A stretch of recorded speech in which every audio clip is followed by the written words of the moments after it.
कौन है? कुछ नहीं, ये टेबल साफ कर रही थी, अचानक तेरी टीटी बॉल्स गिर गई। मेरी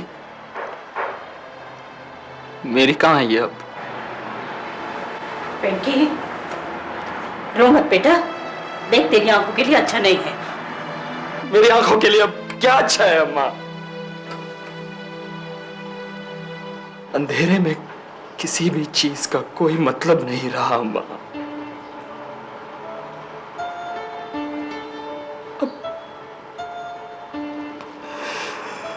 विद्या ने भी अब आना बंद कर दिया। I don't blame her. एक अंधे के साथ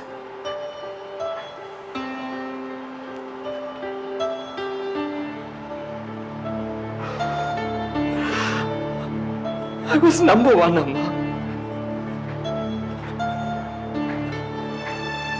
I was the best in this country.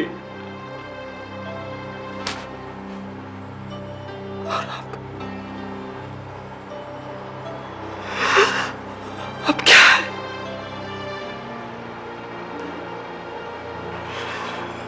इतनी मेहनत, इतनी कोशिश की थी मैंने इस पोजीशन तक पहुंचने के लिए।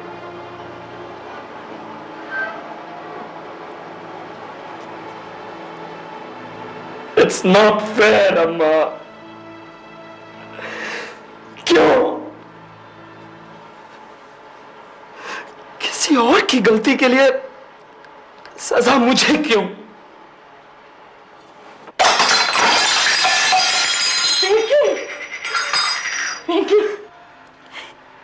बेटा तू खुद अपने आप को अकेला कर रहा है।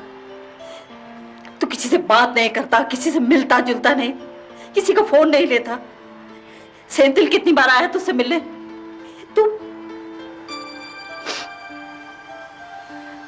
अच्छा देख, तू एक बार देख तो ले, वो क्या केस फाइल करने की बात कर रहा था। हाँ, सेंथिल वेंकट के बचपन का दोस्त, एक ही स्कूल में साथ पढ़कर बाद में लॉ की डिग्री भी उन्होंने साथ साथ हासिल की। पढ़ाई के लिए अमेरिका जाने से पहले वो वेंकट का टेबल टेनिस में भी साथी रह चुका था। जब उसे पता चला कि वेंकट को उसका ट्रीटमेंट पूरा होने से पहले डिस्चार्ज कर दिया गया, तो वो अमेरिका से उसकी मदद करने के लिए भारत आ गया। कितने लोग अपनी जान खो देते होंगे हॉस्पिटल में बसे भगवानों के हाथों, और लोग उन्हें पूछते नहीं थकते। वेंकट, अगर यही वाला केस अमेरिका में हुआ होता ना, तो आज एटलस को तुम्हें लाखों रुपए कॉम्पेंसेशन में देने पड़ते। सेंथिल, मुझे पैसे नहीं चाहिए सेंथिल। मुझे बस जानना है इस ऑपरेशन थिएटर में हुआ क्या था, किसकी गलती से आज मैं इस व्हीलचेयर में हूं। वेंकट, ये केस मेडिकल नेग्लिजेंस का है, ये मैं प्रूव करना है। हमें और डॉक्टर्स को कंसल्ट करना ही होगा। सिर्फ एक एनोनिमस लेटर से हमारा काम नहीं चल सकता। लेकिन बात की तह तक पहुंचने के लिए वेंकट ने डॉक्टर से मिलना शुरू कर दिया। उनमें से अधिकतर डॉक्टर्स ने कुछ भी कहने से इनकार कर दिया। अंत में जाकर कुछ न्यूरोलॉजिस्ट ने सिर्फ ये कहा कि वेंकट को सारी जिंदगी व्हीलचेयर पर ही रहना पड़ेगा और वो कभी भी पूरी तरह से नहीं देख पाएगा। लेकिन कोई भी डॉक्टर कोर्ट में गवाही देने के लिए तैयार नहीं हुआ, जिससे वेंकट और उसके माता पिता मायूस हो गए। लाओ, ये मुझे दे दो।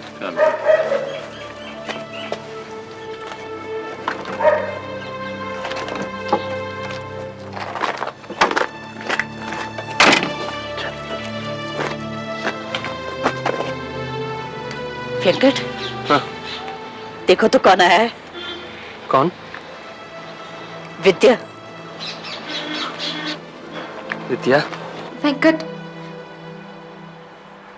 देखो प्लीज मुझे गलत मत समझना। मुझ पर फैमिली का प्रेशर बढ़ता जा रहा है। They want me to get married, पर किसी ऐसे से नहीं जो। Venkat, you know that I love you and I don't want to get married to someone else. पर मैं उन्हें भी तो मना नहीं कर सकती वेंकट। तुम समझ रहे हो ना वेंकट? हाँ वेंकट, प्लीज कुछ तो बोलो Venkat. Say something Venkat, please.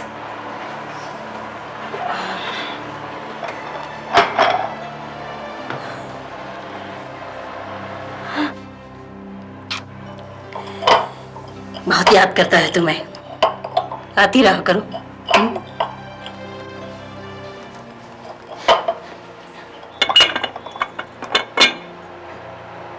रहने दो विद्या, बस।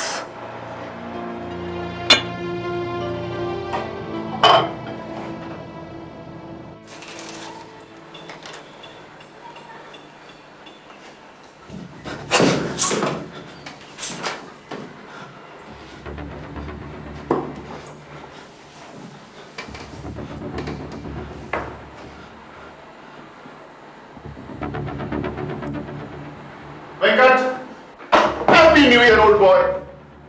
सेंथिल, क्या हुआ वेंकट? मैं ठीक हूँ, अपने आप उठ जाऊंगा मैं। वेंकट, मैंने सोच लिया है, हम ये केस फाइल करेंगे और तू बाहर जाएगा अपने ट्रीटमेंट के लिए। मैं जानता हूँ मुझे क्या ट्रीटमेंट चाहिए। कोर्ट जाने से कोई फायदा नहीं। कोई भी डॉक्टर एटलस के खिलाफ कुछ नहीं कहेगा। डॉक्टर और नो डॉक्टर, हम अपने डैमेजेस के लिए 50 लाख रुपए मांगेंगे। हम करेंगे यार। लड़ाई तो चल ही रही है सेंथिल, कि लड़ूं या बस शांत ही हो जाऊं।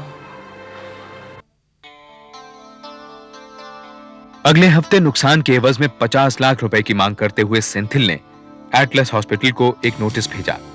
जवाब में एटलस हॉस्पिटल ने किसी भी तरह के उत्तरदायित्व को नकार दिया। तब सेंथिल ने मद्रास हाईकोर्ट में एटलस के खिलाफ मुकदमा दायर किया। दूसरी ओर वेंकट के फैंस उसे लिखते नहीं थक रहे थे। वे उसे लड़ने के लिए उकसा रहे थे। दिन में 2 बार पोस्टमैन उसके फैंस की चिट्ठियों से भरे बंडल लाता था। पोस्टमैन, चिट्ठियां इधर दे दो। पोस्टमैन, कौन है? मैं हूँ अनन्या। अनन्या? कौन? यहाँ आओ, बोलो क्या काम है? मुझे आपको कुछ एक चिट्ठी देनी थी, मैं वहां रख जाऊंगी। नहीं, रुको ना। तुम्हारी चिट्ठी तुमसे अच्छा और कौन पढ़कर सुना सकता है? और फिर मैं देख भी नहीं सकता। पढ़ दो please. Dear Venkat, I love you. Venkat, मेरा मन है कि तुम टेबल टेनिस दोबारा से खेलो। मैं भी टेबल टेनिस खेलती हूँ, पर तुमसे अच्छा कोई नहीं खेल सकता। मुझे पता है कि तुम देख नहीं सकते, इसलिए इसलिए मैं अपनी आंखें तुम्हें डोनेट करना चाहती हूँ। वेंकट के फैंस की प्यार भरी चिट्ठियों ने उसे मेंटल डिप्रेशन से बाहर निकाल दिया। अपनी बीमारी के बारे में उसने अमेरिका और कनाडा के डॉक्टर्स को लिखने का फैसला किया। 1 महीने बाद वहां के डॉक्टर्स का जवाब आया कि निश्चित तौर पर कुछ भी कहने से पहले वो वेंकट और उसके केस के कागजों को अच्छी तरह से देखना चाहेंगे। डॉक्टर अय्यर, मैं अपनी ट्रीटमेंट के लिए बाहर जाना चाहता हूँ। मुझे अपनी पेपर्स की जरूरत है। मैं तुम्हें एक डिटेल नोट दे देता हूँ। केस पेपर्स आने में अभी भी वक्त लगेगा और तुम्हें शायद जल्दी है। अगर आप मुझे केस पेपर्स नहीं दे सकते हैं तो प्लीज लिख दीजिए ऑपरेशन थिएटर में एग्जैक्टली क्या हुआ था। देखिए, ऑपरेशन थिएटर में जो हुआ उसके लिए there is no explanation. No explanation, no explanation. क्या यही आपकी मेडिकल एथिक्स है? क्या यही आपका प्रोफेशन है? एक नंबर 1 टेबल टेनिस प्लेयर को आपने अपाहिज बना दिया है। अप्पा प्लीज, एटलीस्ट इट इज से सॉरी। मिस्टर नटराजन, मैं पूरी कोशिश करूंगा कि इसका ट्रीटमेंट बाहर हो। आज ही चेयरमैन से बात करूंगा फंडिंग के लिए। I am sorry, I am really very sorry. Doctor Iyer ने वेंकट के केस से संबंधित एक चिट्ठी उसे दे दी, लेकिन एटलस हॉस्पिटल ने वेंकट रमन के इलाज के लिए किसी भी तरह की आर्थिक सहायता से इनकार कर दिया। न्यूयॉर्क के रस्क इंस्टीट्यूट ऑफ रिहैबिलिटेशन में इलाज के लिए उसे 3 महीने से भी कम समय में 11 लाख रुपए जुटाने थे। मैं सोच रही थी मकान बेच दें तो कितना पैसा मिल जाएगा? वेंकट के इलाज का खर्च भी नहीं निकल पाएगा, उसकी तो सोचो भी नहीं। अब वेंकट के पास इस घर के अलावा और है ही क्या? भगवान करे वेंकट अमेरिका जरूर जाए, वहां से ठीक होकर लौटे। हो सकता है फिर विद्या भी हमारे पास लौट आए। उसकी बात ही ना करो तो अच्छा है। वो है इस लायक कि हमारे बेटे का हाथ पकड़े।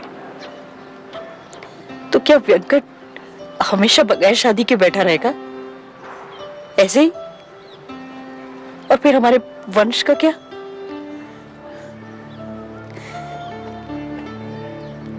क्या क्या तो मैंने जोड़ा था उसके लिए, तो विद्या के लिए क्या क्या गहने बनवाए थे।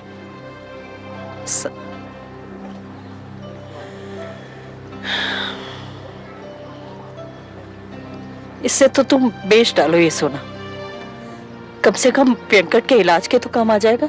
सब कुछ बेच भी डाले तब भी वेंकट के खर्चे के लिए पूरा नहीं हो पाएगा।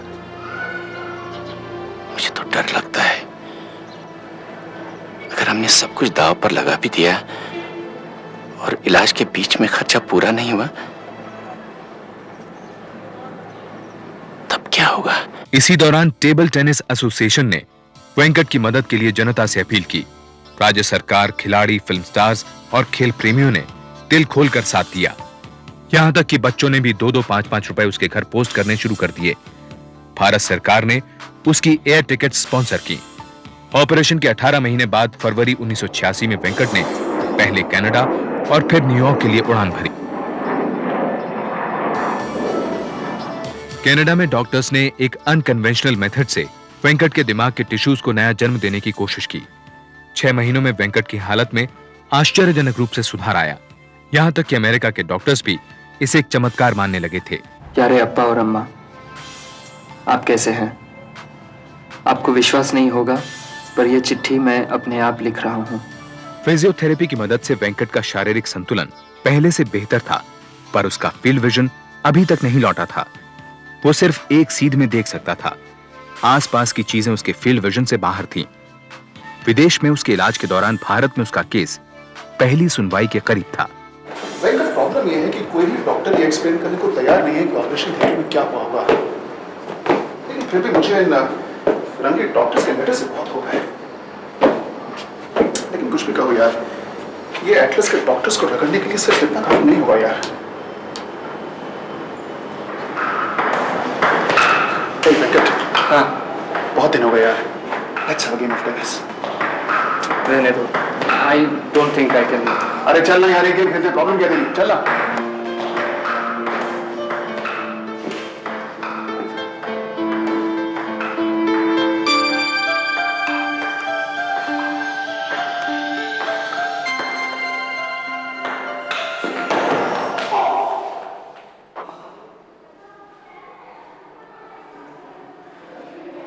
वेंकट रमन के भारत लौटने पर मीडिया फिर उसे सुर्खियों में ले आया। सौभाग्य से पुणे के एक वरिष्ठ न्यूरोसर्जन डॉक्टर भाडेकर ने वेंकट का केस एक अखबार में पढ़ा। उन्होंने तुरंत ही उसे एक चिट्ठी लिखी कि वो उसकी तरफ से जांच करने के लिए तैयार हैं। उन्होंने वेंकट से केस की डिटेल्स मंगवाई। पहली सुनवाई से 2 हफ्ते पहले डॉक्टर भाडेकर सेंथिल की मदद को मद्रास चले आए। दूसरी तरफ एटलस हॉस्पिटल के वकील सुब्बाराव भी अपनी तैयारियों में जुट गए। ऐसा पहली बार तो नहीं हुआ है कि किसी एथलीट ने अपने घुटने की सर्जरी कराई हो, पर आज तक तो कोई ब्लाइंड नहीं हुआ। उसकी बॉडी ने किसी चीज के साथ रिएक्ट किया। वो ये नहीं कहते कि वी डिड समथिंग रॉन्ग। लेकिन उन्होंने मुझसे कहा ही क्यों कि इस ऑपरेशन में कोई रिस्क नहीं है? मैंने कभी नहीं कहा कि रिस्क नहीं है। हर सर्जरी में 1-0.5% रिस्क की गुंजाइश तो होती ही है। उसके लॉस ऑफ विजन का इस ऑपरेशन के साथ कोई कनेक्शन नहीं है। अगर उसका ब्रेन डैमेज हुआ होता तो वो साहब आज यूं इस तरह घूम फिर रहे नहीं होते। वेंकट अगर आज चल फिर रहा है तो उसका रीजन है न्यूयॉर्क में उसका एडवांस मेडिकल ट्रीटमेंट, और उन्हें इसका कॉम्पनसेशन देना पड़ेगा। कंपनसेशन का तो सवाल ही नहीं उठता। उन्होंने अभी तक एक भी पैसा नहीं दिया ट्रीटमेंट का।